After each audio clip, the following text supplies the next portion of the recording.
Last December, I had just moved into a duplex. It was Christmas Eve, and I wanted some quiet time to find inspiration. The neighborhood looked charming, with snow-covered trees and lights twinkling outside. But the coziness wasn't real. I felt strange being alone. I worked late into the night, sketching designs. That's when the music started. It was a faint music box melody coming from the other half of the house. I paused and listened. I pressed my ear against the wall to hear better. Just like that, the music stopped. Silence filled the space. Maybe it was my imagination. I shook off the chill running down my spine. That night, I woke up. There were soft tapping noises from the attic. It was so quiet that I thought I might be dreaming. My heart raced. I pulled the blankets tightly around me. I wanted to ignore it, but dread pulled at me. I waited for it to stop. Instead, it continued, each tap a cold reminder of my fears. The next nights were worse. I found strange notes slipped under my door. They had phrases like, "She's waiting," and "The last gift," in shaky handwriting. Each note made me feel more uneasy. Fear crept into my chest every time I saw one. I decided I needed to know more about who lived here before me. As I searched, I found some disturbing things. There were unexplained disappearances linked to this house. It was hard to believe at first, but everything felt connected in a way that made me want to run. As Christmas morning approached, the attraction to the attic grew stronger. Each step I took toward it filled me with dread. I hesitated at the bottom of the stairs, heart pounding. What might be up there? I gripped the railing tightly, feeling splinters dig into my skin. Did I really want to face whatever it was? Part of me hungered for answers, while another part wanted to flee from this tension. I stood there, caught between fear and the need to know. Finally, I started climbing the stairs. Each creak beneath my feet felt like a warning, urging me to stop. When I reached the attic door, a frigid draft wrapped around me. It felt like the house itself was holding its breath, waiting for me to move. I turned back, panic swelling in my chest. Just then, I heard a faint whisper behind me. "Why are you hiding?" I spun around, breathless. Nobody was there. My heart raced as I felt a cold sweat on my back. I was lightheaded, dizzy. The silence was almost louder than the whisper. Was I losing my mind, or was there something truly wrong here? With trembling hands, I reached for the door again, dread clawing at my throat. Behind me, the house remained still and quiet, as if it knew something I did not. The decision loomed before me. Did I really want to step further into the unknown? I took a deep breath and turned the knob. It creaked slowly, revealing the attic door. My heart pounded louder in my ears, drowning out every rational thought. The air inside was stale, carrying a scent of dust and something else, something musty and old. The attic was dimly lit, with shadows stretching across the beams. I stepped inside, crossing the threshold into an eerie stillness. The floor creaked beneath my weight, and I felt a chill run through me as I glanced around. Boxes were strewn about, covered in cobwebs, and furniture was draped in white sheets, like ghostly figures waiting to be revealed. I took cautious steps forward, fighting the urge to turn back. Then I saw it. A worn-out music box sitting on a forgotten trunk. It seemed to call to me, a haunting echo of the melody I had heard before. My legs moved on their own, and I found myself standing before it, mesmerized. With trembling hands, I lifted the lid. The familiar tune filled the room, a soft, delicate sound competing with the groans of the house. It was beautiful, yet unnerving. As the notes danced around me, flashes of images seemed to fill my mind. Images of children smiling, laughter mixed with sadness.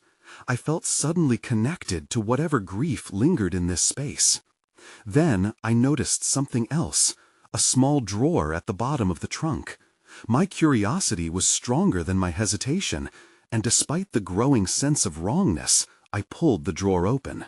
Inside lay a faded photograph of a little girl, her eyes brimming with innocence. Scrawled on the back was a name, Lily. My stomach flipped. Was this who the music box belonged to? I felt a strange sympathy for her. The notes slipped under my door echoed louder in my mind. She's waiting. Before I could think, I heard the soft tapping again, this time closer. My breath hitched.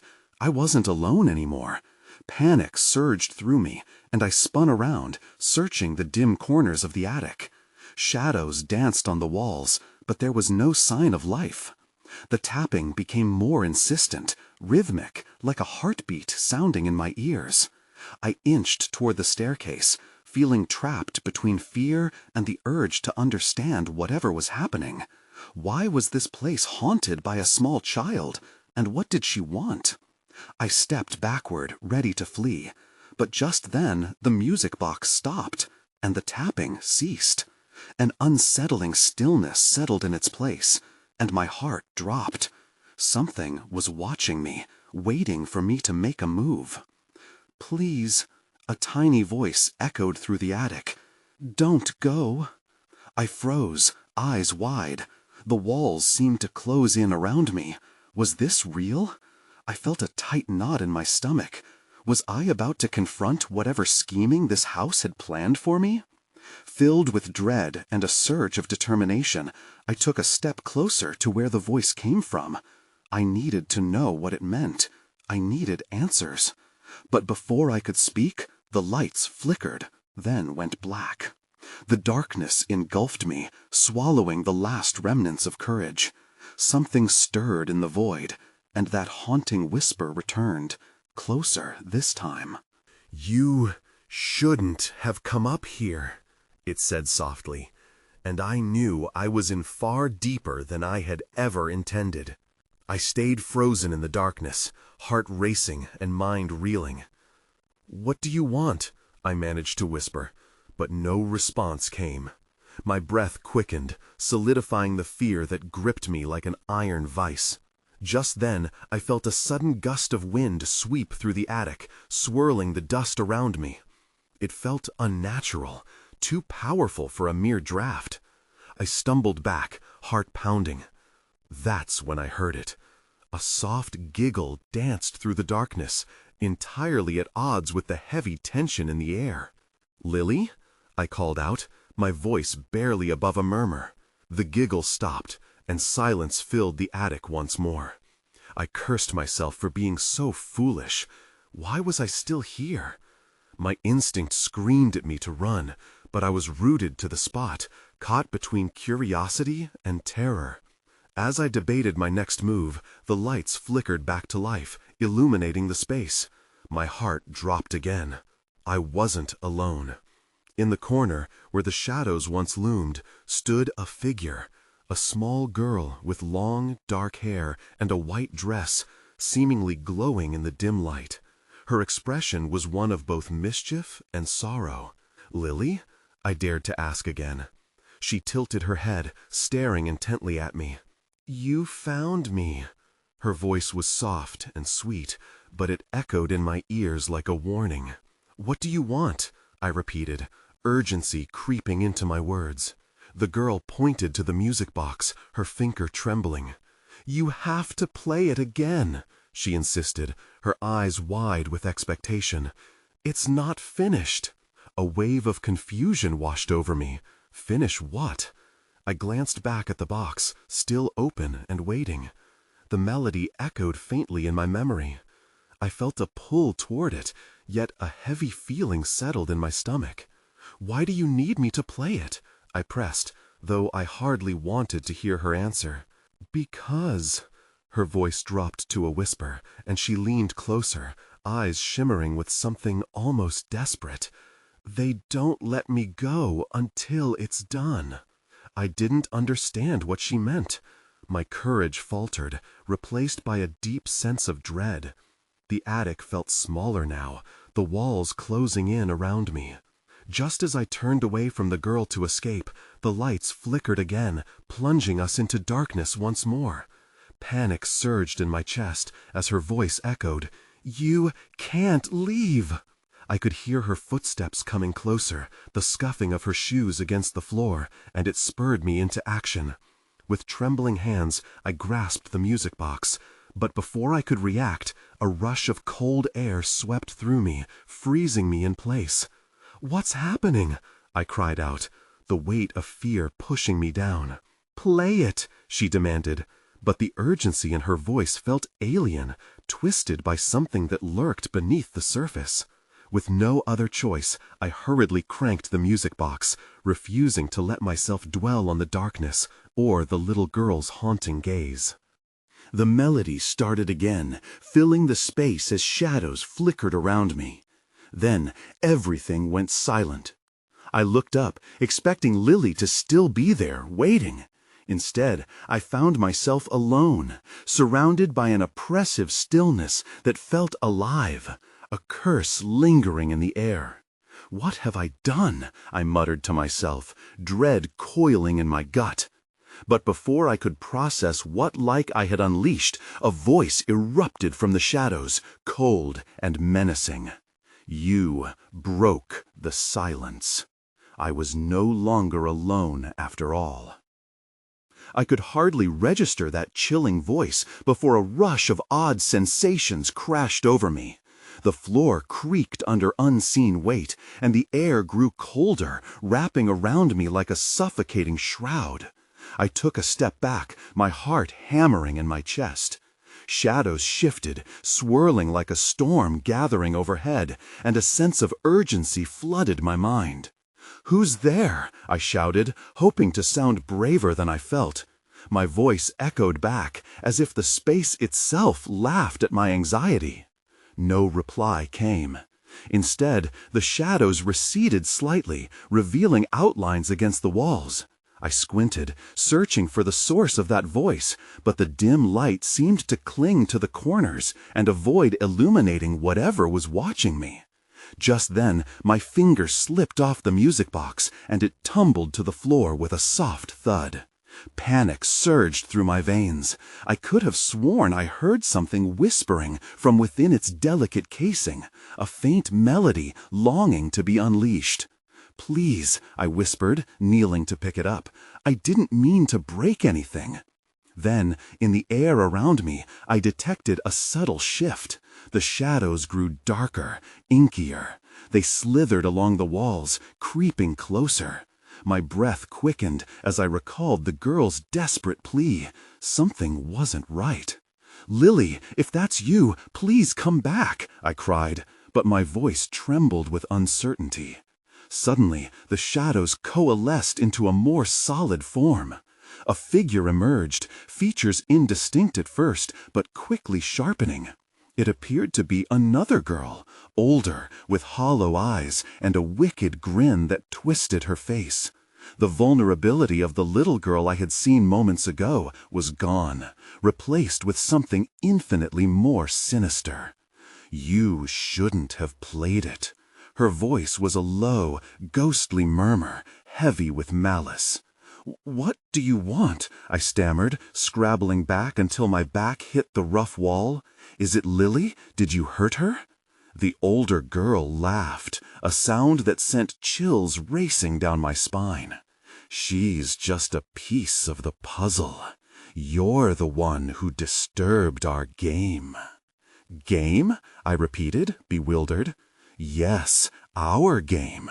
When the music plays, things change. You think you can just turn it off?" Her grin widened, sharp and menacing. "You're part of it now." I wanted to scream, to bolt for the attic door, but my legs felt heavy. "I didn't know," I protested, frantically looking for an escape. As if my panic summoned it, the lights flickered violently, momentarily revealing a flickering doorway hidden behind an old trunk. It pulsated like a heart, light battling the dark. That could be my way out. "Get away from me!" I shouted, scrambling toward the portal. The shadows lunged, grasping at my ankles like clawed hands, trying to drag me back. I launched myself toward the door, hands fumbling as I pushed against the frame. "Let me go!" With a burst of adrenaline, I threw myself through, tumbling into blinding light. But as the darkness closed behind me, I realized abject silence returned. What had I left behind? And was I truly free? The light faded slowly, and I found myself standing in a narrow, dimly lit hallway. The transition was jarring. Gone was the oppressive weight of the shadows, but an unsettling quiet surrounded me, thick and heavy. My heart still raced from the encounter, but I couldn't stay there. I needed to figure out where I was. I glanced around, noticing peeling wallpaper and flickering candles in old sconces. The air felt stale, almost suffocating.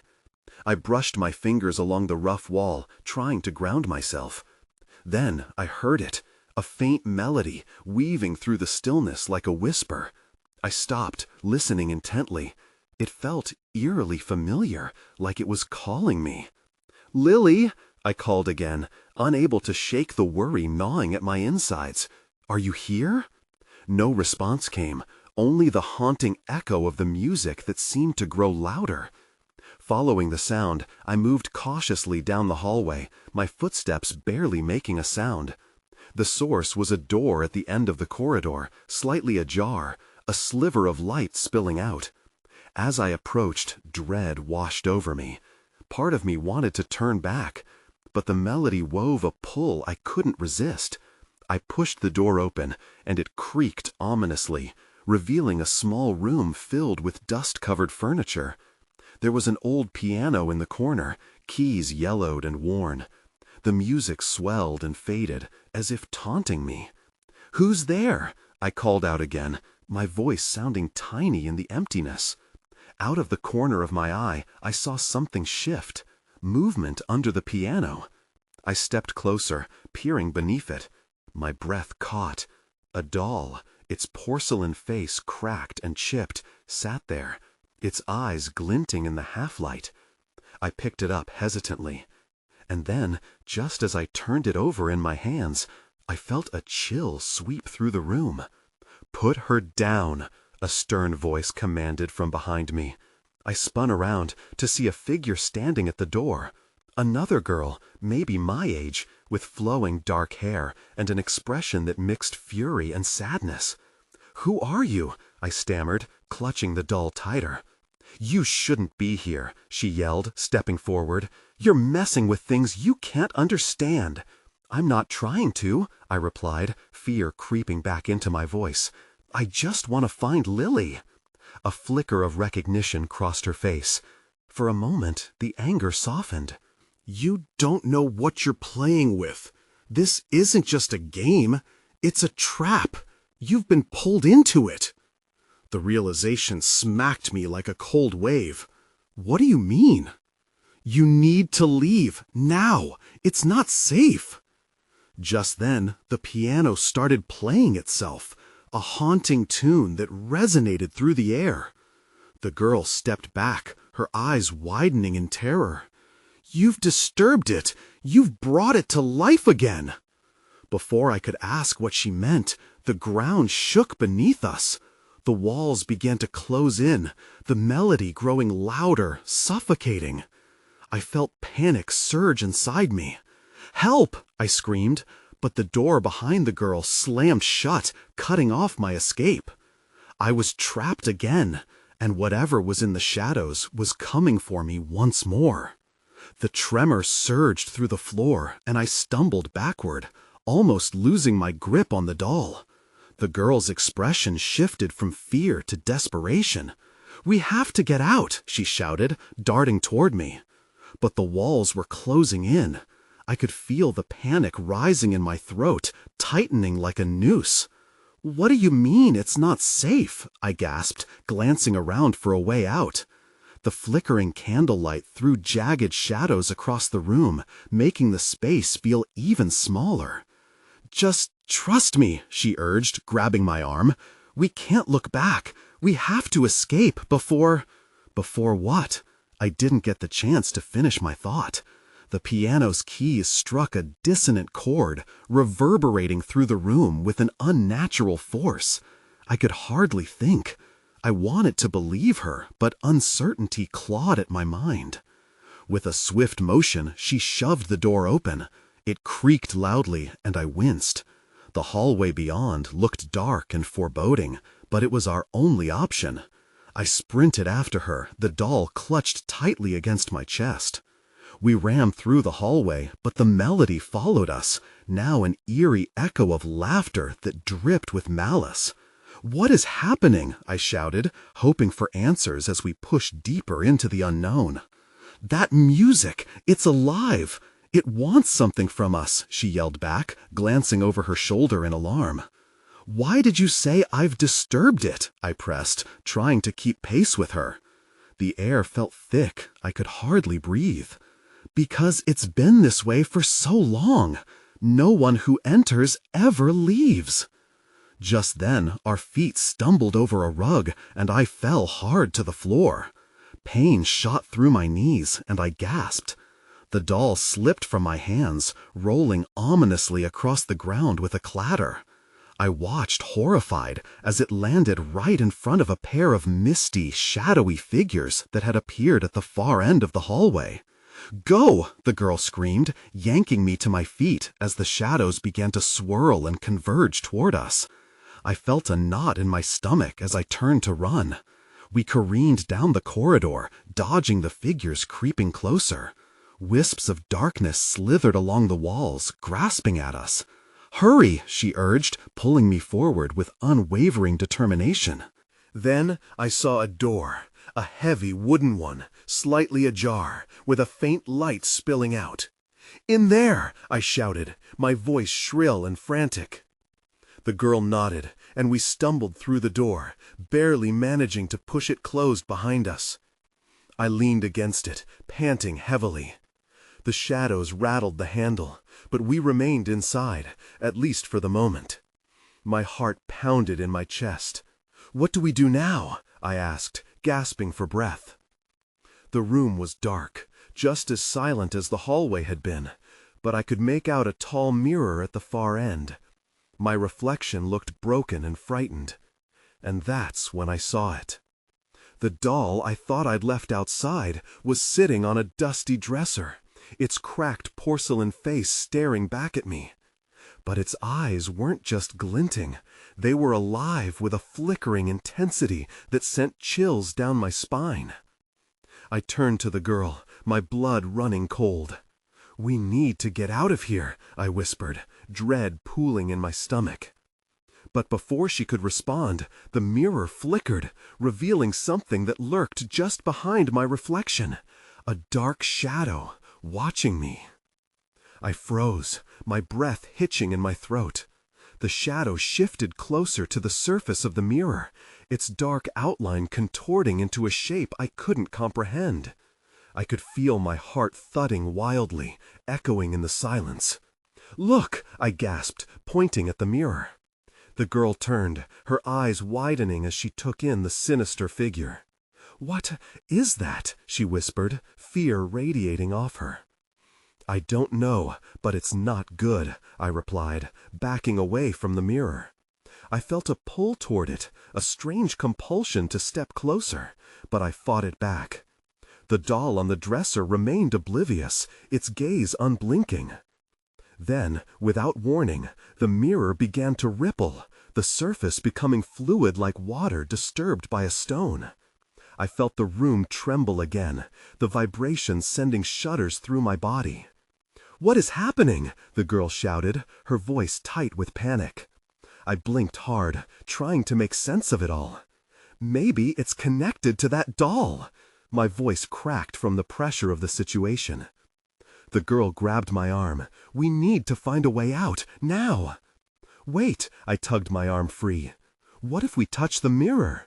"Are you crazy?" she exclaimed. But I couldn't shake the feeling that we needed to confront whatever was happening, to face it head on. Before we could argue further, the mirror erupted with a blinding light, and I felt myself pulled forward. My body moved against my will, and I instinctively reached for the girl, trying to drag her with me. The force was overpowering. Suddenly, everything went dark. I heard her scream, and I lunged blindly in her direction. My fingers brushed against something cold and smooth. It was the edge of the dresser. Panic surged through me. "Where are you?" "I'm here," she cried out, her voice muffled. I took a deep breath, focusing on her voice. "We need to get back to the door." I pushed against the invisible barrier that seemed to surround us. Fear clawed at my chest as the sound of that haunting music began to crescendo once more, wrapping around us like a shroud. Then, in a heartbeat, the darkness lifted, and we were standing in a different room.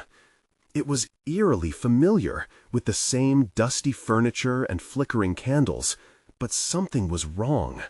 The walls pulsed like they were alive, and I could feel the weight of hidden eyes watching us. "What just happened?" the girl asked, shaking. "I think we're still trapped," I said, looking around. But there was something else. A new object caught my eye. A mirror hung on the wall opposite us, reflecting not just our terrified expressions, but a faint outline of the shadows from before, now creeping along the edges of the glass. Then, with a crash, the doll on the dresser toppled over, shattering on the ground. Instantly, the shadows in the mirror seemed to ripple, and an echo of laughter filled the air, sending chills coursing through me. "We have to move," I shouted, taking her hand. We sprinted toward the next doorway, my mind racing. Whatever was happening, this nightmare was escalating, and we were running out of time. As we reached the door, I hesitated, my heart pounding. What if there's something worse on the other side? The girl squeezed my hand tighter. Anything is better than this. And with that, we burst through the door, hoping against hope that it would lead us to freedom instead of more darkness. The door swung open, and we stumbled into a narrow hallway. Too narrow. My skin prickled as the wall seemed to draw in closer around us. I was tempted to look back, but the memory of that laughter pushed me forward.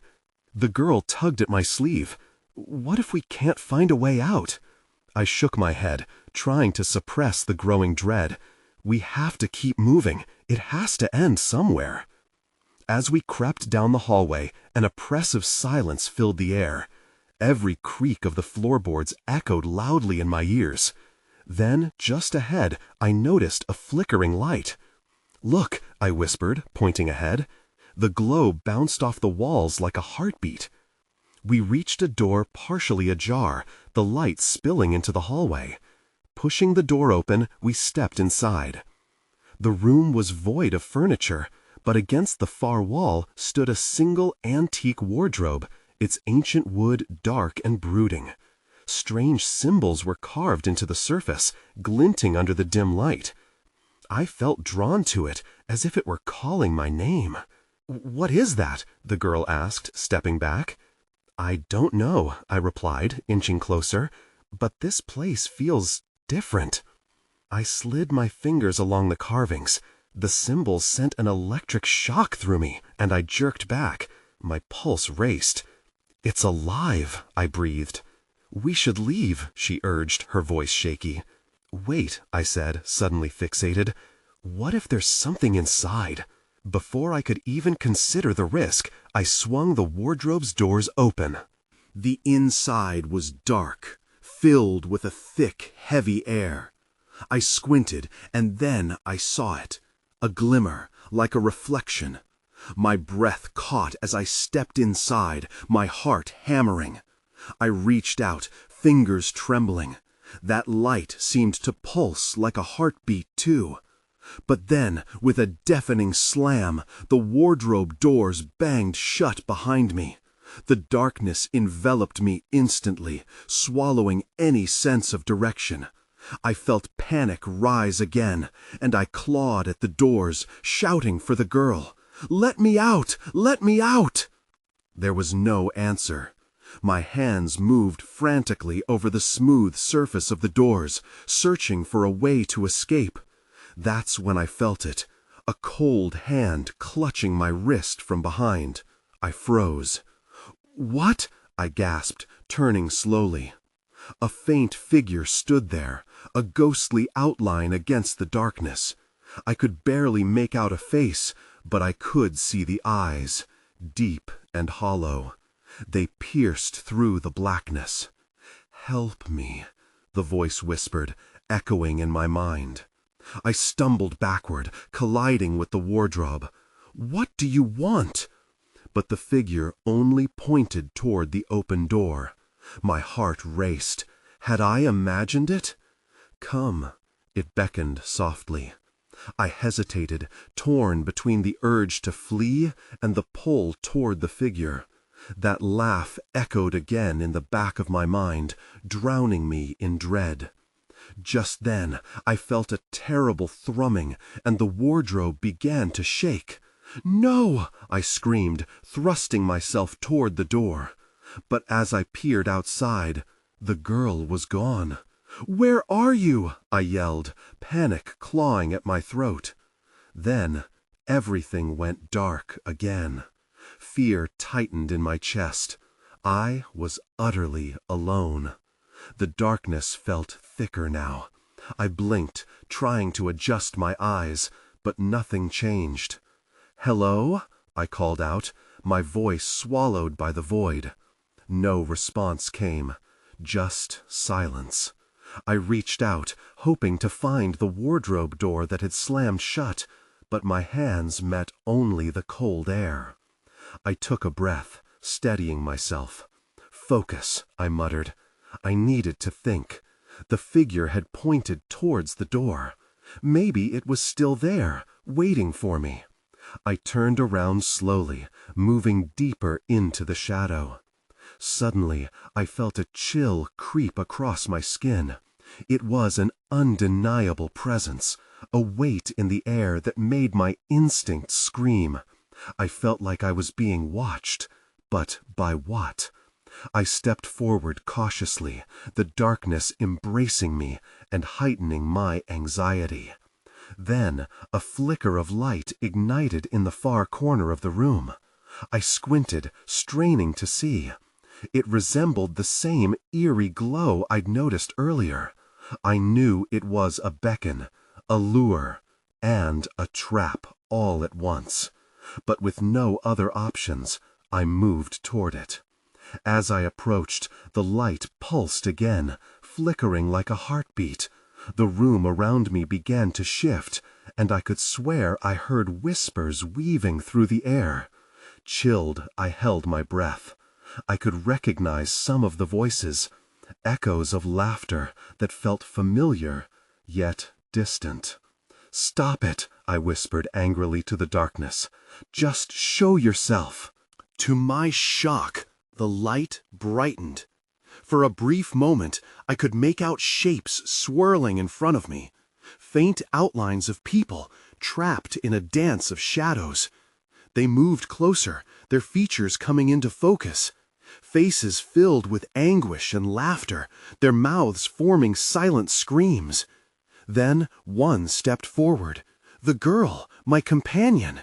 The fear tightened in my chest again as I rushed toward her. "Are you okay?" I asked, desperate. But she looked different. Her eyes were glassy, staring past me. "You shouldn't be here." Her voice sounded distant, as if she was speaking from a long way off.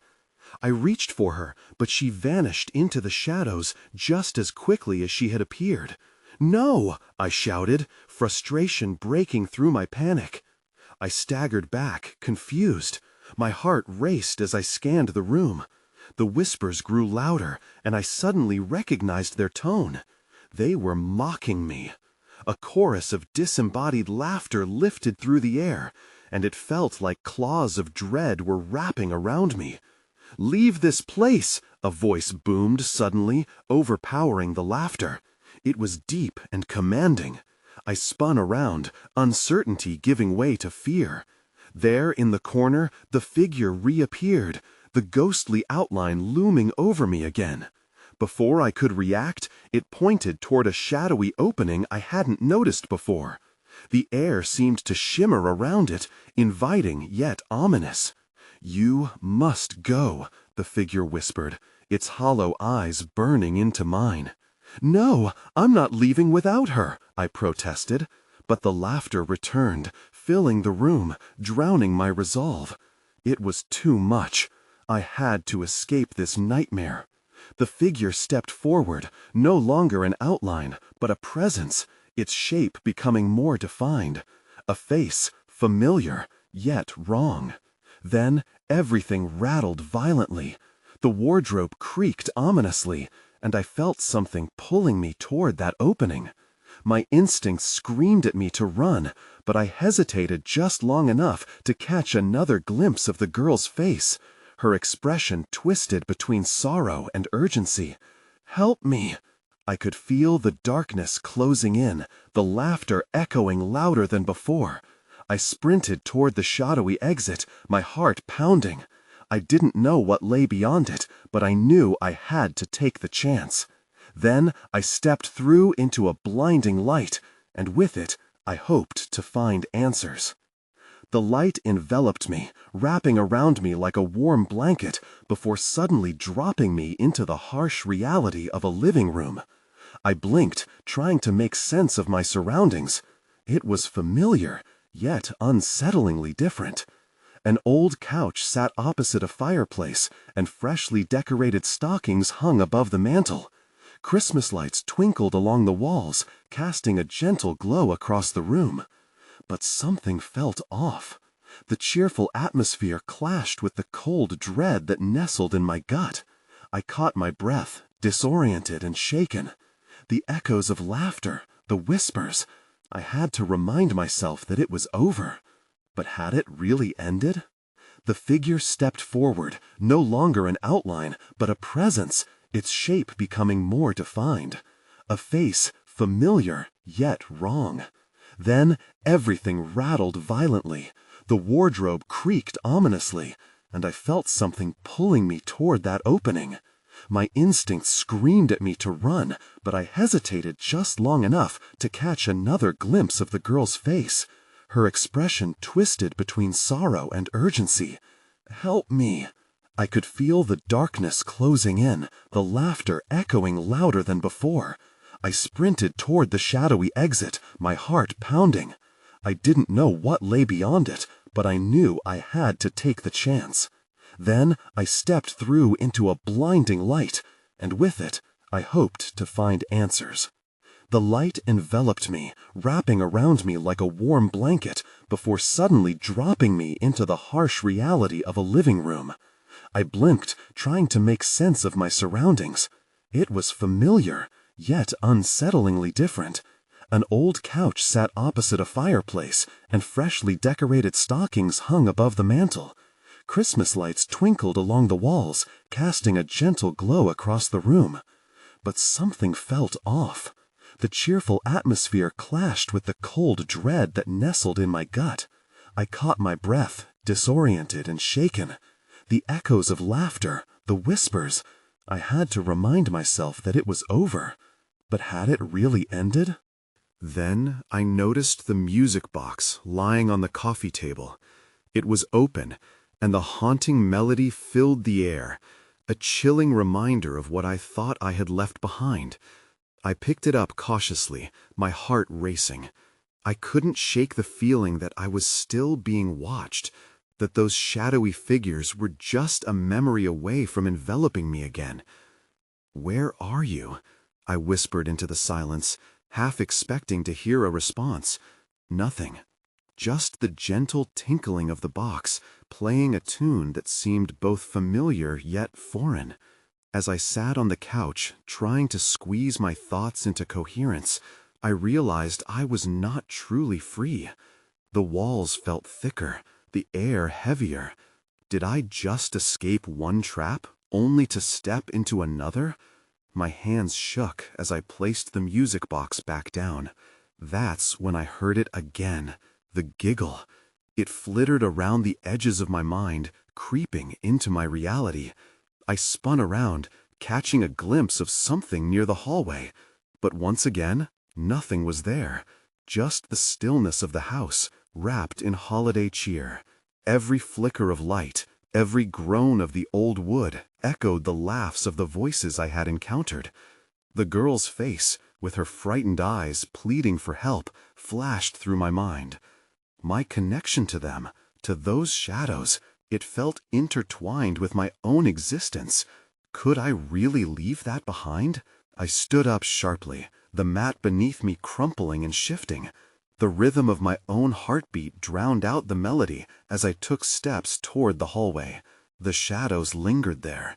I could feel them pulsating just beyond my line of sight. I had to confront it. As I moved, the music lowered but did not stop completely, wrapping around me in an eerie embrace. I felt drawn toward the hallway, pulled by an invisible force that merged both curiosity and fear. Maybe I could find Lily. Maybe she wasn't finished playing yet. Approaching the doorway, the atmosphere thickened. The air felt alive, buzzing against my skin.